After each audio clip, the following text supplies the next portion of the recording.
Hi friends, welcome back to Vinathi channel. இன்றைக்கி நம்ம சேனலில் என்ன வீடியோ பார்க்க போகிறோன்னா, ஒரு கவுன் கட்டிங் வீடியோ தான் பார்க்க போகிறோம். யாருக்கு தைக்க போகிறேன்னா, என் பொண்ணுக்கு தாங்க தைக்க போகிறேன். இந்த கட்டிங் வீடியோவை பார்த்துக்கிட்டே நான் உங்களுக்கு ஒரு விஷயம் ஷேர் பண்ணலான்னு இருக்கேன். அது என்னென்னா, கல்யாணத்துக்கு அப்புறம் ஒவ்வொரு பொண்ணுமே அனுபவிக்கிற ஒரு பெரிய வலினா, நமக்கான தேவைக்காக நம்மளை நம்ம ஹஸ்பண்ட்கிட்டேயோ இல்லை நம்ம அம்மா அப்பாக்கிட்டேயோ இல்லை அண்ணன் தம்பி யாருக்கிட்டேயோ காசு கேட்கும்போது அந்த ஒரு ஒரு ஃபீல் ஆகும் பாருங்களேன், அதுதாங்க பெரிய வலியே. அதை நான் டெய்லியுமே அனுபவிச்சுக்கிட்டு இருக்கேன். அந்த நிலைமையை மாற்றணுன்னு நானும் எவ்வளோ ட்ரை பண்ணிக்கிட்டு தாங்க இருக்கேன். அதுக்கான முதல் படி தான் என்னோடய யூடியூப் சேனல். இந்த சேனல் எப்படி வியூஸ் போகுதோ என்னமோ தெரியல. என்னோடய முதல் படி நான் இதை சக்ஸஸ் பண்ணுவேன் அப்படின்னு நம்பி தான் இந்த சேனலை ஓப்பன் பண்ணியிருக்கேன். எனக்கு ஆல்ரெடி டைலரிங் தெரியும். இனிமேல் என் வாழ்க்கைக்கான ஓட்டத்தை நான் ஸ்டார்ட் பண்ணலான்னு இருக்கேங்க. எனக்காகவும் என் குழந்தைங்களுக்காகவும் என் குடும்பத்துக்காகவும் என்னால் ஏதாவது நான் செய்யணும். நான் யாருக்கிட்டேயும் எதுவும் கையேந்தி நிற்கக்கூடாது.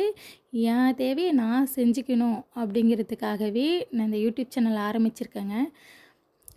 நான் இனிமேல் துணி தைக்கலான்னு நினைக்கிறேன். என்னால் ஒரு 100 வந்தாலும் அது எனக்கு ஒரு பெருமை தாங்க. இது சக்ஸஸ் ஆகுதோ ஆகலையோ நான் விடமாட்டேங்க. நான் ஓடிக்கிட்டே தான் இருப்பேன். என்னால் முடிஞ்ச அளவுக்கு நான் எந்த அளவுக்கு ஓடுவேனோ அந்த அளவுக்கு நான் ஓடிக்கிட்டு தான் இருப்பேன். ஏதோ செய்வோம். நமக்கான இலக்கை நம்ம என்னைக்காச்சும் ஒரு நாள் அடைஞ்சே தீருவோம். அதனால் நான் சோர்ந்து போக மாட்டேன்.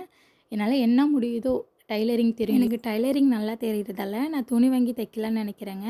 என்னால் 100 வந்துச்சுன்னா நான் அதை என் குழந்தைங்களுக்கு என்னோட சேவிங்ஸாக நான் சேர்த்து வைப்பேன். நான் யார்கிட்டேயும் கேட்டு என் பிள்ளைங்களுக்கு நான் சேர்த்து வைக்கிறது கிடையாது. அது என்னோடய காசை நான் சேர்த்து வைப்பேன்னு ஒரு பெரிய ஒரு சந்தோஷம் இருக்குங்க. கல்யாணத்துக்கு முன்னாடி நம்ம அம்மா அப்பாவுக்கு ஒரு மகளாவோ நம்ம கூட பிறந்தவங்களுக்கு ஒரு சகோதரியாக மட்டும்தான் இருப்போம். இதுவே கல்யாணத்துக்கு அப்புறம் நம்ம ஒரு வீட்டுக்கு வந்துட்டோன்னா அந்த வீட்டோட மருமக, நான் என் ஹஸ்பண்டுக்கு மனைவி, என் குழந்தைங்களுக்கு நான் அம்மானா பொறுப்புகள் அதிகமாக ஆகிடுதுங்க. அந்த இடத்துல நான் எனக்கான சிந்தனையை விட்டுட்டு என் குழந்தைங்கள நான் எப்படி வளர்ப்பேன், அவங்களுக்கு எப்படிப்பட்ட படிப்பறிவை நான் கொடுக்க போகிறேன், அவங்களோட எதிர்காலத்துக்கு நான் என்னென்ன செய்ய போகிறேன், அந்த மாதிரி சிந்தனைகள் தான் எனக்கு அதிகமாக வந்துடும். நான் இந்த மாதிரி நினச்சி ஓடிக்கிட்டு இருப்பேன். என் குழந்தைங்களுக்கு ஒரு 4 வயசு ஆகும். 4 வயசு ஆகும்போது எனக்கு ஒரு ஆசை வரும். நான் என் குழந்தைய ஒரு நல்ல ஒரு ப்ரைவேட் ஸ்கூலில் சேர்க்கணும். அவங்களுக்கு ஒரு நல்ல கல்வியறிவை கொடுக்கணும். அவங்க நல்லா படிக்கணும். மற்றவங்கள மாதிரி அவங்களும் ஒரு நல்ல இதுக்கு வரணும் அப்படின்னு நினைப்பேன். அந்த இடத்துல எனக்கு ஸ்கூல் சேர்க்குறதுக்கு அந்த இடத்துல எனக்கு ஒரு பணங்கிற ஒரு விஷயம் தேவைப்படும். நான் ஏதோ ஒரு வழியில் என் வீட்டுக்காரங்களுக்கு சப்போர்ட்டாக இருக்குன்னு நினைக்கிறேன்.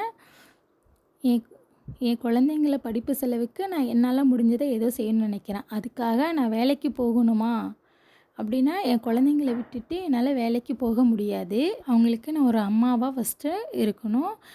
அவங்கள நல்லபடியாக நான் பக்கத்தில் இருந்து ஒவ்வொரு விஷயத்தையும் சொல்லிக் கொடுத்து அவங்கள நல்லபடியாக நல்ல ஒழுக்கத்தோடு வளர்க்கணும்னு நினைக்கிறேன்.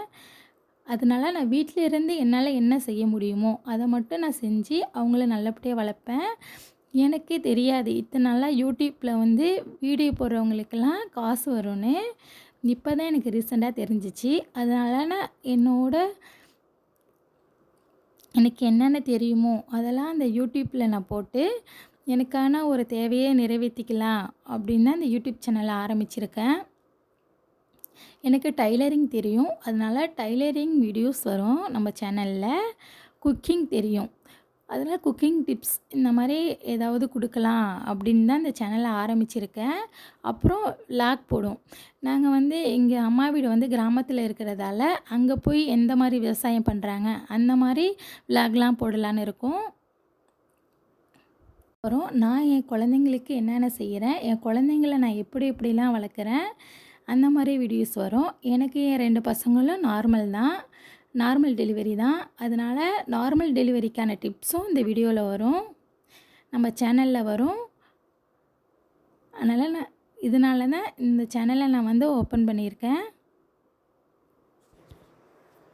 அப்புறம் நம்ம சேனலுக்கு உங்களோட ஆதரவை எப்போதுமே கொடுங்க.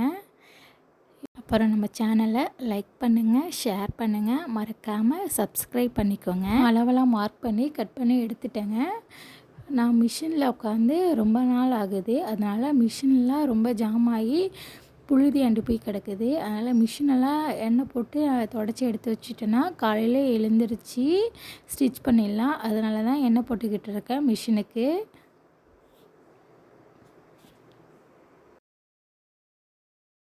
இது நான் செஞ்ச பேங்கிள்ஸ் தாங்க. எனக்கு என் பொண்ணுக்கும் நான் செஞ்சுக்கிட்டு இருக்கேன். என் பொண்ணுக்கு வந்து வீட்டில் இருந்த பேங்கிள்ஸ் எல்லாம் ஒன்றா சேர்த்து செஞ்சுட்டேன். அடுத்தது எனக்கு செஞ்சுக்கிட்டு இருக்கேன். இதுக்கு வந்து நான் கடையில் தான் ஸ்டோன் வாங்கலான்னு இருக்கேன். அதை வாங்கிட்டு வந்து ஒட்டி உங்ககிட்ட காட்டுறேன் எப்படி இருக்குன்னு. தேங்க்யூ.